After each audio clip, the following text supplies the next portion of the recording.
In the summer of 2008, something happened to me in Haiti that I'll never forget. It had a profound effect. We were in the process of building our second home of hope in Torbec, Haiti, and soon 12 little girls were going to be moving into that home. These little girls were former child slaves, they were domestic servants, they were vulnerable, they were orphaned. Their moms and dads either had disappeared or had passed away, and they were in dire straits. And so we were in the process then of interviewing 24 little girls. These little girls had come from some of the poorest of the poor. But I remember one in particular. Her name was Jesulah. She was 9 years old, and she was brought to the interview side by her grandma. I asked Grandma what had happened to Jesulah's parents, and she said that Jesulah's mother had passed away when Jesulah was 2 years old, and then her father disappeared.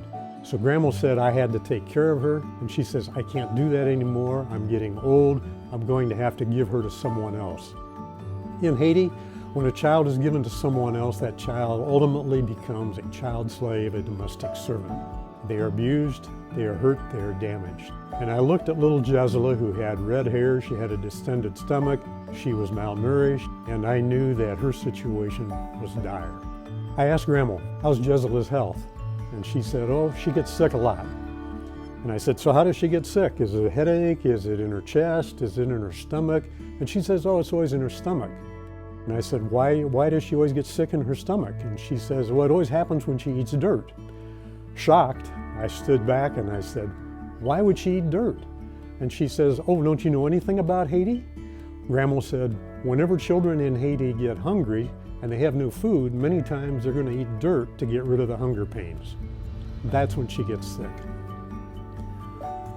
It had a profound effect on me.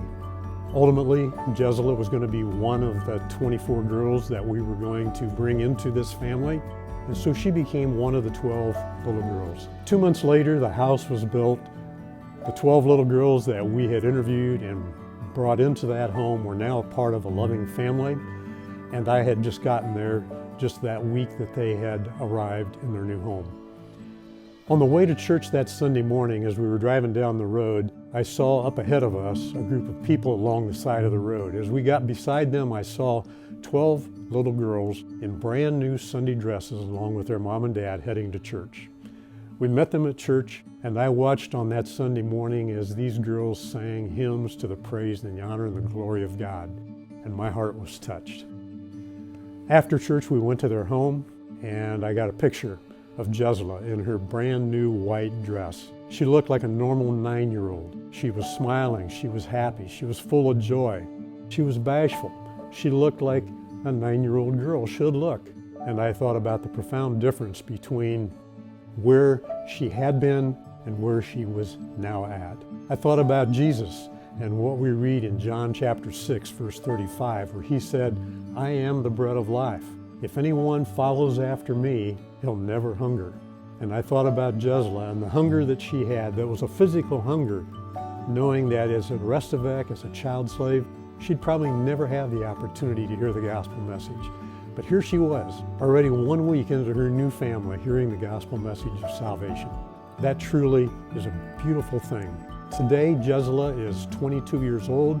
She's now graduated from high school. She graduated at the top of her class at our LSM Tech Institute for 2 years, and she's looking at going into university. When she graduated from LSM Tech, she was one of the speakers to the dignitaries, to the families, to the parents, to the kids who were there to try to inspire them to rise above and to understand truly what it meant to have hunger taken care of by the gospel message of Jesus.